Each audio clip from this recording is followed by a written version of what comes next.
Good morning बच्चों। 12th class में जो हम लेक्चर अटेंड कर रहे थे वो इनकम्प्लीट रह गया था, थोड़ी सी प्रॉब्लम हो गई थी मुझे। तो आज जो हम लेक्चर लेंगे उससे थोड़ा आगे का टॉपिक हम सेलेक्ट करते हैं, और यहाँ पर मैं जो क्वेश्चन करने वाला हूँ वो है इलेक्ट्रिक पोटेंशियल पे ही हम बात करने वाले हैं। इलेक्ट्रिक पोटेंशियल ड्यू टू हम बात करेंगे आज किस पर, तो वो हम बात करेंगे इलेक्ट्रिक डाइपोल की हम बात करने वाले हैं, ठीक है। उसके बाद कुछ और क्वेश्चन बचेंगे, वो धीरे धीरे मैं देख लूँगा क्या आपका रिमेनिंग रह गया है, उसको मैं बता दूंगा, ठीक है।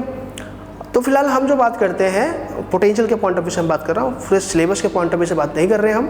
तो हम अभी इलेक्ट्रिक पोटेंशियल कैलकुलेट कर रहे हैं ड्यू टू डाइपोल हम कर रहे हैं। तो हेडिंग लिख देता हूँ मैं। हमारे पास टॉपिक है electric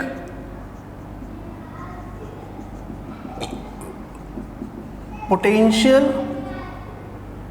due to electric dipole, है ना। लेक्चर फिजिक्स है, फिजिक्स की क्लास है, और ये 12th का लेक्चर है, ठीक है। Physics electric potential due to electric dipole, ठीक है ना। हम अब जनरल पॉइंट ये करें। पहले हम इलेक्ट्रिक फील्ड इंटेंसिटी के लिए किया था, एक्चुअल पॉइंट पे किया था, इक्वेटोरियल पॉइंट पे किया था। हम अभी भी एक्चुअल इक्वेटोरियल करेंगे, बट जनरल पॉइंट के पॉइंट ऑफ व्यू से करने वाले हैं, ठीक है। ये जनरल पॉइंट का है, ठीक है। करते हैं स्टार्ट। देखो, सबसे पहले आपने क्या किया, एक इलेक्ट्रिक डाइपोल ले लिया। ये है -Q और ये है आपका +Q, ये है आपका सेंटर, ठीक है बच्चों। अब आपने क्या किया, यहाँ पे कोई पॉइंट ले रखा है, जनरल पॉइंट है। एक्चुअल होता तो ये पॉइंट यहाँ पर लेता, इक्वेटोरियल होता यहाँ पर होता है। मैं जनरल पॉइंट के लिए सॉल्व कर रहा हूँ, और जनरल पॉइंट के लिए हम मेंशन करेंगे कि ये सेंटर से एंगल थीटा पर है और ये r डिस्टेंस पर है, ठीक है। एक पॉइंट है, कोई पॉइंट की पोजीशन है जो थीटा एंगल पे, और पोजीशन है उसकी r, है ना। अब मुझे इस डाइपोल से इसमें इलेक्ट्रिक पोटेंशियल कैलकुलेट करना है नेट। तो फर्स्ट ऑफ ऑल हमें क्या करना है कि मेंशन करना है डाटा, कि ये कंसीडर कर लो कि ये पॉइंट है A और ये पॉइंट है बच्चों मेरा B, हो गया। तो अगर मुझे ये मेंशन करना है, टोटल कैलकुलेट करना है, तो मुझे डिस्टेंस मेंशन करना है कि ये A है और ये भी मेरे पास A, okay. First of all मुझे इस पॉइंट पर अगर मुझे इंटेंसिटी करनी है तो कंसीडर कर लिया कि एक टेस्ट चार्ज है Q0, ठीक है। अब ये इस पॉइंट पर जो पोटेंशियल जनरेट करेगा वो, उसके लिए मुझे ये डिस्टेंस चाहिए, और इसके लिए मैंने ये डिस्टेंस ले ली R1। और जब मैं इससे कैलकुलेट कर रहा हूँगा तो ये डिस्टेंस हो गई मेरी R2, पोजीशन वेक्टर हो गई R2। चलो बच्चों, चलिए पहले हम कैलकुलेट करते हैं electric potential due to +Q charge at the point P point में बात कर रहे हैं बच्चों। आपको ऑलरेडी पता होगा कि V इक्वल टू कभी किसी पॉइंट पे निकालते हैं किसी सोर्स चार्ज से, तो ये डिस्टेंस होता है, फॉर्मूला होता है, सॉरी। तो हमने उसे कंसीडर कर लिया, V1 पोटेंशियल अप्लाई कर रहा है, K है, ये Q है, और ये है डिस्टेंस R1, हो गया। ये स्केलर है तो डायरेक्शन की नीड हमें है नहीं, ठीक है, ओके। नेक्स्ट पॉइंट की बात करते हैं। तो अब जो है इलेक्ट्रिक पोटेंशियल हम कैलकुलेट करेंगे, इलेक्ट्रिक पोटेंशियल ड्यू टू, ठीक है, electric potential due to -Q at the point P। तो अब हम कैलकुलेट करते हैं electric potential due to -Q at the point P में हम निकाल रहे हैं। तो अब मैं लिखूंगा, जो लिखूंगा वो V2 लिखूंगा, K लिखूंगा, -Q लिखूंगा, अपॉन में लिखूंगा R, ये है R2। आई होप आपको समझ में आया होगा। तो फर्स्ट ऑफ ऑल मुझे क्या नेट पोटेंशियल निकालना है, किस पॉइंट पे, इस पॉइंट पे। तो जब मुझे नेट पोटेंशियल निकालना है बच्चों, तो पहले मैं इसका इस पे पोटेंशियल निकालूंगा, देन इसका इस पे पोटेंशियल निकालूंगा। मैंने एक टॉपिक बताया था, principle of superposition for potential. कि किसी पॉइंट पे पोटेंशियल निकालना है तो उसके अराउंड जितने भी चार्ज है उन सबका इंटरफेयर होगा, वहाँ पे सबका पोटेंशियल कैलकुलेट करना होता है। तो अगर आपको इसका पोटेंशियल निकालना है तो आपको इसके कारण पोटेंशियल निकालो, इसके कारण भी पोटेंशियल निकालो। एक्चुअली क्या मीन्स है इसका, अगर आपसे पूछता है कि इस पॉइंट पे पोटेंशियल क्या है, तो इसका मीन्स है कि इस Q का जो इलेक्ट्रिक फील्ड बन रहा होगा, प्लस Q का जो इलेक्ट्रिक फील्ड बन रहा होगा, उस फील्ड में इसके अगेंस्ट में आउटसाइड से, उस फील्ड के आउटसाइड से इस पॉइंट तक लाने में कितना वर्क डन। एग्जाम्पल कंसीडर लेते हैं कि ये ऐसा कोई इसका इलेक्ट्रिक फील्ड है, ठीक है, तो आउटसाइड से इसके अगेंस्ट में इस पॉइंट तक लाने में कितना work done per unit charge को, वो मेरा ये रहा। फिर इसी को इसके पॉइंट ऑफ व्यू से देखो कि आउटसाइड से इस पॉइंट पर लाने में कितना करना पड़ेगा, तो वो नेगेटिव है, इसका पॉजिटिव है। ये आपको खुद रिमाइंड करना पड़ेगा, सोचना पड़ेगा। तो जनरल टर्म मैंने प्रिंसिपल ऑफ सुपरपोजिशन बता दिया था कि जब भी किसी पॉइंट पर आपको पोटेंशियल लेंथ निकालना है तो वो इंडिविजुअली के अकॉर्डिंग सोचा करो। पहले Q1 के इस Q के अकॉर्डिंग सोचा करो, इस पर कि इस पर इतना पोटेंशियल कितना होगा, इसके अगेंस्ट में यहाँ तक एक टच चार्ज को आउटसाइड फील्ड से इनसाइड में लाने में कितना करना पड़ेगा, और फिर इस -Q के पॉइंट ऑफ व्यू से सोचना होगा कि बाहर से उस पॉइंट पे लाने में कितना करना पड़ेगा वर्क डन। हो गया। तो टोटल क्या है, क्योंकि स्केलर है तो अलजेब्रिक एडिशन होगा, तो टोटल पोटेंशियल, तो कौन सी पोटेंशियल की बात कर रहे हैं आप, electric potential. Total electric potential at P, तो वो होगा V = V1 + V2 कुछ ये होने वाला है। वैल्यू रखते हैं तो V है KQ/में R1 प्लस माइनस KQ/में R2 माइनस KQ/में R2, तो ये टोटल आ गया। और V सॉल्व करूँ मैं तो KQ/में R1 माइनस KQ/में R2, कॉमन लेते हैं KQ, तो 1/R1 माइनस 1/R2 इतना आया, ठीक है। चलो और आगे सॉल्व करते हैं। तो बच्चों ये जो V आएगा, V आ जाएगा KQ R2 माइनस R1/में R1 इंटू R2, ये बच्चों ये मेरा पॉइंट आ गया। तो V = KQ R2 माइनस R1/में R1 इंटू R2, ये तो आंसर है। बट प्रॉब्लम पता है क्या है बच्चों, प्रॉब्लम यहाँ पर ये है कि ये R1 R2 के फॉर्म में है और आपको आंसर चाहिए इस R के फॉर्म में, तो अब ये कैसे होगा, ठीक है, इसको मुझे सॉल्व करना है। कंफर्म करें स्टार्ट, ठीक है। तो मुझे थोड़ा यहाँ पर रफ करना पड़ेगा, आई होप एक बार पहले आप देख लो, फिर कोई मैटर ना हो, ठीक है। कंफर्म मेरे को रफ करना है यहाँ पर, ये देख लिया आपने। चलो एक चीज़ देखो, अब समझो कि कई बार आपको ऐसे मान लो कि ये लेंथ है और एक लेंथ ऐसे इंक्लाइंड है, ठीक है, ऐसे इंक्लाइंड है। आपसे बोला कि ये जो लेंथ है वो इसके कंपेयर में, इस लेंथ के कंपेयर में कितनी है, तो आप क्या करो कि यहाँ से ना, ये तो मेरी इतनी मेजर करनी है, यहाँ से एक परपेंडिकुलर ड्रॉ करो। परपेंडिकुलर ड्रॉ किया तो ये जो लेंथ होगी ना वो इतनी बड़ी लेंथ है, एक्चुअली में इतनी बड़ी लेंथ है। ये समझ में आ रहा है क्या नहीं आ रहा है, ठीक है। चलो यहाँ पर करते हैं, इसको मैं रब कर रहा हूँ आपको। मुझे अब क्या चाहिए वो डाटा मैं दिखा दूंगा आपको, ये रब कर रहा हूँ सारे के सारे। मेरे पास फाइनल जो आंसर आया है अभी वो है V = KQ minus bracket R2 minus R1 और R1 इंटू R2। बच्चों देखो यहाँ से ये मैंने ऐसे परपेंडिकुलर ड्रॉ कर रहा हूँ, है ना, एक लेंथ, इसको एक्सटेंड कर रहा हूँ और यहाँ से मैंने इसको परपेंडिकुलर ड्रॉ कर दिया। तो अगर ये B है, ये A है, तो इसको सेंटर O ले लेते हैं और इस पॉइंट को मैं D ले लेता हूँ, ठीक है। तो R2 जो है वो एक्चुअली ये जो लेंथ है R2 जिसको हम मेंशन कर रहे हैं PV से, जो PV है, जो R है, वो कितनी लेंथ के इक्वल है, इस स्मॉल r के फॉर्म में मुझे लिखनी है। तो ये बड़ी लेंथ, अगर मैं स्ट्रेट इसको ऐसे करूं तो ये लेंथ आएगी। समझ में आ रहा है, मुझे इस पर, इस लेंथ को मुझे इसके रेफरेंस में दिखाना है कि कितनी बड़ी लेंथ है।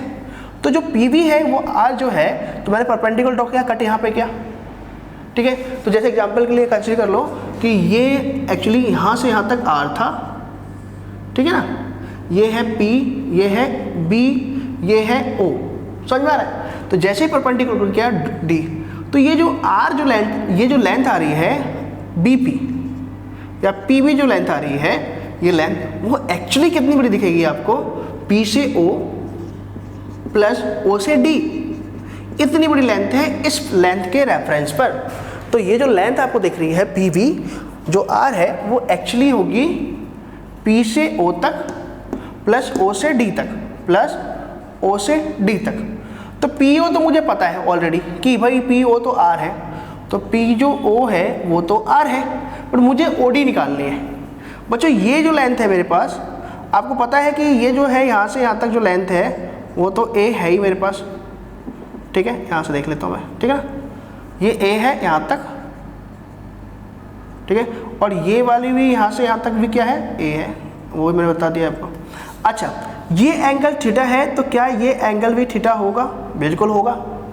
तो मुझे एंगल बन रहा है किसमें? इस लाइन के बीच में बन रहा है, ध्यान से समझो, इस लाइन के बीच में बन रहा है एंगल। तो थीटा के लिए ये तो लेंथ हो गई कि बी डी तो हो गया परपेंडिकुलर, और जो ओ डी हो गया वो हो गया बेस, और बी हो गया वो हो गया हाइपोटेनियस, क्योंकि एंगल हाइपोटेनियस और बेस के बीच बनता है। तो ये है बेस और ये है हाइपोटेनियस। तो अगर मुझे ओ डी निकालना है तो हम बात कर रहे हैं from triangle B O D, B O D से हम बात कर रहे हैं, और ये होगा cos theta equal to B by H. और cos थीटा जब हम निकाल रहे हैं तो b कितना है मेरे पास बच्चों? तो b है OD और h है OB। तो cos थीटा इक्वल टू बच्चों आया मेरे पास, OD की वैल्यू कितनी है देखो, cos थीटा अगेन बोलता हूँ, ये थीटा है, ये बेस हो गई OD और ये मेरा हाइपोटेनियस हो गया, ठीक है।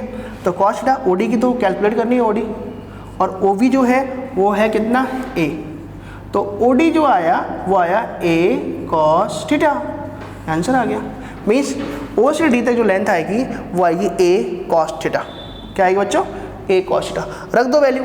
तो PV जो होगा, यहाँ तक PV जो आएगा वो PV आ गया आपका, जो R है R2, यहाँ 2 है ना, R2 जो आएगा वो आएगा PO। PO का मतलब R plus OD, A cos theta. ये आपकी R2 की वैल्यू आ गई। चलो बच्चों, ऐसे आप मुझे वैल्यू निकालनी है किसकी बच्चों? तो R1 की वैल्यू निकालनी है। ठीक, चल करते हैं हम। देखो अच्छा बच्चों, यहाँ से आप देखो, एक लेंथ आपकी ऐसे दिख रही है, ये है R, यहाँ से यहाँ तक है R, और एक जो लेंथ दिख रही है आपकी वो है आपकी कहाँ से, ये है ये है। तो जब इसका परपेंडिकुलर ड्रॉ करोगे तो यहाँ पर परपेंडिकुलर ड्रॉ आएगा, मतलब R जो 1 होगा वो एक्चुअली R की लेंथ के कंपेयर में बहुत लेस होगा। देख लो आप, ये पूरी लेंथ है R और ये लेंथ है R1। तो मुझे अब R1 को R के फॉर्म में निकालना है। R2 को तो मैंने R के फॉर्म में निकाल दिया, बट मुझे क्या निकालना है? R1 को निकालना है। तो अब मैंने क्या किया, यहाँ से एक परपेंडिकुलर ड्रॉ किया। आप लोग सर इसमें बाहर परपेंडिकुलर ड्रॉ किया, इसमें अंदर क्यों किया? बच्चों ये लेंथ स्मॉलर है, तो जब परपेंडिकुलर ड्रॉ होगा तो इसकी लेंथ एक्चुअली इस R के कंपेयर में लेस होगी। आप देख लो, दिख रहा, फिजिकली दिख रहा होगा, PA की जो लेंथ है वो PO के कंपेयर में लेस है, ठीक है। फिर बात वही आई कि ये है आपका A और एंगल ये बन रहा है क्या, देखो आप समझो। तो इसके बाद जो आप PA निकालोगे, R1 निकालोगे, मैं इस आंसर को यहाँ पर लिख देता हूँ जो मेरे पास है, वो V equal to KQ R2 minus R1 upon में R1 इंटू R2 है। ये मेरा आंसर है, इस पर हमें मॉडिफाई करना था। तो अब मुझे जो लेंथ निकालनी है वो R1 निकालनी है। तो जो R1 होगा बच्चों वो PA है और वो है R1, और ये R1 जो होगा वो होगा, ये जो लेंथ निकालनी है, जैसे कि आपको ये लेंथ निकालनी थी तो आपने R में ऐड किया है, अब आपको ये जो लेंथ निकालनी है PA, इसको C मान लो, ठीक है ना। तो जो PA है वो इक्वल टू किसके होगा? तो आंसर है PC के इक्वल होगा। मतलब ये PA अपने परपेंडिकुलर ड्रॉ किया है R पर, इस वाली लेंथ पर, तो ये जो PA की जो लेंथ है वो लेंथ होगी, थोड़ा सा और आप एंगल थोड़ा और बेटर ले लो, इसको परपेंडिकुलर, बिल्कुल परपेंडिकुलर ड्रॉ करो। यहाँ पर परपेंडिकुलर ड्रॉ हो गया। तो बच्चों आप यहाँ पर देखोगे आप, तो एक्चुअली जो PA है वो इक्वल होगा PC के, और PC जो निकालना है आपको तो वो है इतनी बड़ी लेंथ में से ये सब्ट्रैक्ट कर दो, मीन्स PO में से OC को सब्ट्रैक्ट कर दे तो PC आ जाएगा। ट्राई करना। तो PC जो होगा, P से C वो होगा PO, P से O माइनस OC, ठीक है। अब OC निकालना है, फिर वही कॉन्सेप्ट, PO तो आपको पता ही है कि PO है R, ठीक है। अब फ्रॉम ट्राइंगल हम ले रहे कौन सा? एंगल बना थीटा पर AOC, AOC, ट्राइंगल हम ले रहे हैं AOC। AOC में देखो again cos theta base upon में हाइपोटेनियस, बेस कितना है इस बार, तो बेस मेरा इस बार एंगल यहाँ बन रहा है तो OC है, और हाइपोटेनियस कितना है बच्चों, तो वो है OA। समझ में आ रहा है क्या, तो OC equal to OA cos theta, OC equal to OA कितना है बच्चों, O से A तक लेंथ है A cos theta, same answer आ रहा है OC का। तो हमारे पास जो R1 आया वो क्या हुआ बच्चों, R PO की value R minus A cos theta.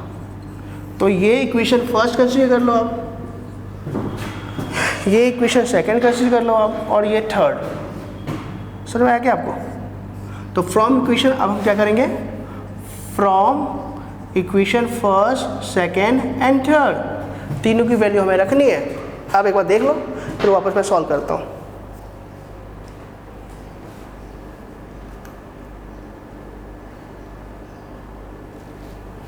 मैं यहाँ रब कर रहा हूँ बेटा,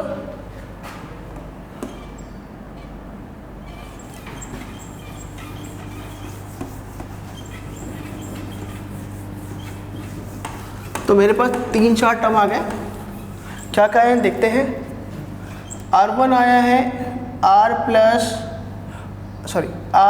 माइनस A cos थीटा ये, और R2 आया है R plus A cos theta, ये 3 आ गए। रखते हैं इस पे, तो हमारे पास V जो आएगा वो V आएगा KQ। R2 की वैल्यू कितनी बच्चों, R plus A cos theta minus R1 कितनी है, R minus A cos theta upon में इनटू है दोनों, R plus A cos theta into R minus A cos theta. ठीक है बच्चे, इतना आया क्या, आई होप आ रहा होगा आपको। R minus A cos theta, ठीक है।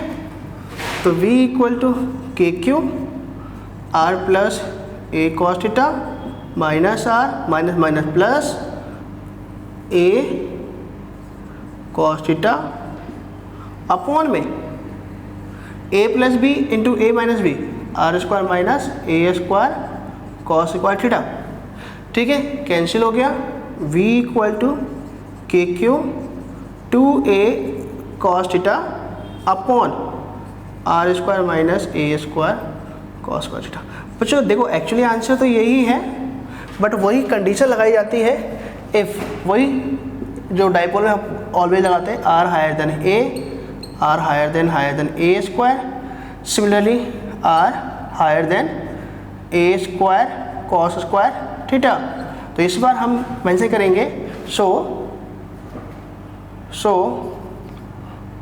A स्क्वायर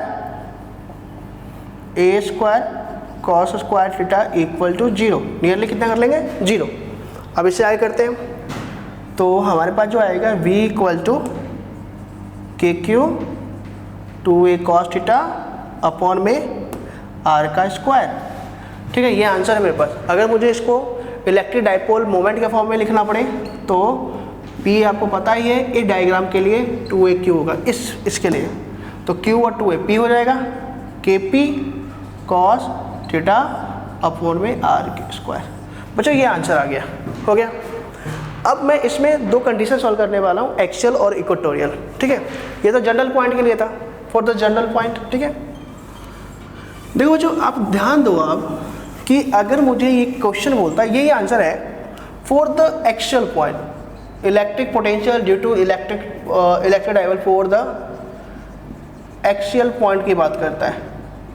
तो एक्सियल पॉइंट में क्या होता कि ये माइनस क्यू होता, ये प्लस क्यू होता, यहाँ पे हम P पॉइंट लेते हैं। आपको ध्यान क्या देना है, ध्यान देना है आपको थीटा सोचना है। थीटा क्या होता है, तो थीटा जो होता है वो होता है angle between direction of electric field intensity and electric dipole moment, मतलब P की डायरेक्शन है। तो इस वाले डायग्राम में पी की जो डाइपोल मोमेंट बनेगा वो माइनस से प्लस इधर ही बनता है, और एक्सियल में इलेक्ट्रिक फील्ड इंटेंसिटी की डायरेक्शन जो भी होती है वो इधर ही होती है, मीन्स रिजल्टेंट इधर ही बनता है। तो इस केस में थीटा इक्वल टू हो जाता है 0, एक्सियल के केस में हो जाता है 0। अगेन थीटा जो होता है वो होता है ई और पी के बीच में direction, P minus Q plus Q है, पी डायरेक्शन इधर ही होगा, और इंटेंसिटी जो होता है एक्सियल के लिए वो हमेशा दोनों सेम डायरेक्शन में आते हैं। कौन? इलेक्ट्रिक फील्ड इंटेंसिटी और direction of dipole moment same direction में आते हैं, किसमें? एक्सियल में। इक्वेटोरियल में दोनों एक दूसरे के अपोजिट आते हैं, ठीक है। इतना आया थीटा इक्वल टू 0, तो रख दो आप। तो आंसर आया क्या? v इक्वल टू के पी कॉस 0 अपॉन में आर स्क्वायर, कॉस 0 1 हो जाएगा, आंसर के पी अपॉन में आर स्क्वायर। ये आंसर आया बच्चों मेरा, हो गया। चलो अब लास्ट जो पॉइंट है इसी का वो भी देख लेते हैं अपन। अगर मुझे कहता है इक्वेटोरियल पॉइंट के लिए निकालो, किसके लिए बच्चों बोलता है? ये इक्वेटोरियल पॉइंट, ये बोलता है इक्वेटोरियल पॉइंट के लिए बोलता है। अभी किसके लिए था? ये एक्सियल के लिए था। तो इक्वेटोरियल का मतलब है माइनस क्यू प्लस क्यू, ठीक है, और इस पॉइंट के लिए बोलता है, ठीक है, कंफर्म। अच्छा, अगर ऐसे समझ में नहीं आया एंगल किसके बीच है, तो आप ऐसे समझ लेना, जिधर पॉइंट है ना उस पॉइंट से इलेक्ट्रिक फील्ड इंटेंसिटी कितनी, इलेक्ट्रिक फील्ड इंटेंसिटी बोल रहा हूँ, जिधर पॉइंट है उधर डाइपोल मोमेंट कितना एंगल बनाता है। तो इस वाले में देखो डाइपोल मोमेंट तो इधर है और पॉइंट ये है, तो एंगल है 90, ठीक है। तो अगर ये कन्फ्यूजन होता है, सॉरी, अगर आप इसको नहीं समझना चाहते हो, इस पॉइंट पे नहीं समझना चाहते हो, तो ऐसे समझ लो इसको, थीटा बिटवीन किसके? P एंड R के समझ लो, ऐसे समझ लो। पोजीशन वेक्टर ऑफ R मतलब पॉइंट का जो पोजीशन है उसके पॉइंट पे ले लो, और P के बीच में। तो इसमें पॉइंट ये रहा, तो R तो सेंटर से लेते हैं हम R, है ना, तो एंगल इधर ही लेंगे, पोजीशन तो इधर ही बन रही है ना, इधर स्ट्रेट लाइन। तो P का और डाइपोल का सेम डायरेक्शन था, और वैसे वो भी सही था कि इलेक्ट्रिक फील्ड और डाइपोल दोनों सेम डायरेक्शन में होते हैं। बट अब एक चीज़ समझो इधर, ठीक है, वो क्या चीज़ है कि इंटेंसिटी क्या है, जनरली इस पॉइंट में इंटेंसिटी नहीं आ रहा, v इक्वल टू के पी कॉस अपॉन में आर स्क्वायर है, तो इसमें इंटेंसिटी नहीं आ रहा। तो इंटेंसिटी का बेटर बोलना, इंटेंसिटी को पॉइंट ऑफ व्यू से बोलना उतना बेटर नहीं होगा। अदरवाइज एक्सियल में तो होता तो वही है कि इलेक्ट्रिक फील्ड इंटेंसिटी डायरेक्शन और डाइपोल की सेम डायरेक्शन में होती है, बट यहाँ पे आप एंगल किसके बीच में लोगे? थीटा आप लिया करो P और पोजिशन वेक्टर के बीच में। तो इस बार अगर पॉइंट इक्वेटोरियल में ले रहे हो यहाँ पर, तो सेंटर से इसकी ये जो पोजीशन वेक्टर तो ये है इसकी सेंटर के पॉइंट ऑफ व्यू से, तो थीटा कितना बनेगा? 90, और इलेक्ट्रिक डाइपोल की डायरेक्शन किधर है? P की डायरेक्शन इधर होगी, तो टोटल के बीच में एंगल 90 है, और थीटा इक्वल टू हो गया 90, और इस केस में हो जाएगा V इक्वल टू हो जाएगा के पी कॉस 90 अपॉन में आर स्क्वायर, और कॉस 90 होता है बच्चों 0, तो आंसर हो गया V इक्वल टू के पी इंटू 0 अपॉन में आर स्क्वायर। पोटेंशियल हो जाएगा 0, मीन्स इक्वेटोरियल पॉइंट पर पोटेंशियल होता है 0 और एक्सियल पे होता है के पी अपॉन में आर स्क्वायर। आई होप आपको ये लेक्चर समझ में आया होगा। आज के लिए इतना ही। अगेन मैंने आपको पहले बता दिया था कि थीटा ई और पी के बीच में ले रहे हो आप, वो सही है, बट यहाँ पे पोटेंशियल के पॉइंट ऑफ व्यू से अगर बात करें हम, तो उसमें ई नहीं आ रहा, इसलिए हम ई के पॉइंट ऑफ व्यू से बात नहीं करेंगे। हम बात करेंगे पोजिशन वेक्टर और किसके पॉइंट ऑफ व्यू से? डाइपोल के, क्योंकि पी है और आर है, ठीक है ना। तो इसलिए हम अगर पी और आर की बात से करें तब भी यही आंसर आ रहा है। अदरवाइज अगर हम ई के पॉइंट ऑफ व्यू से बात करते हैं तो आपको पता है कि पी और ई में एक्सियल के लिए तो आंसर एंगल 0 डिग्री ही बनता है। तो कंफ्यूज मत होना, आपको किसी पॉइंट ऑफ व्यू से देखना है, आर के पॉइंट ऑफ व्यू से एंड द पी के पॉइंट ऑफ व्यू से। तो अगर पॉइंट यहाँ पे है तो पोजिशन वेक्टर सेंटर से इधर की तरफ जाएगा, ठीक है, और अगर इधर है पॉइंट तो पोजिशन सेंटर से इधर जाएगा। तो और इसमें इलेक्ट्रिक डाइपोल इधर है, तो दोनों सेम डायरेक्शन में, इसमें इलेक्ट्रिक डाइपोल मोमेंट इधर है और पोजिशन वेक्टर पॉइंट का इधर होगा। तो इसमें दोनों के बीच में P एंड R के बीच में P क्या? डाइपोल मोमेंट, ये तो पॉइंट है, और ये position vector of the point, दोनों के बीच में 90 और यहाँ पर 0। आई होप आपको समझ में आया। तो भी कोई कन्फ्यूजन है आप मुझसे कंसल्ट कर लेना। Thank you.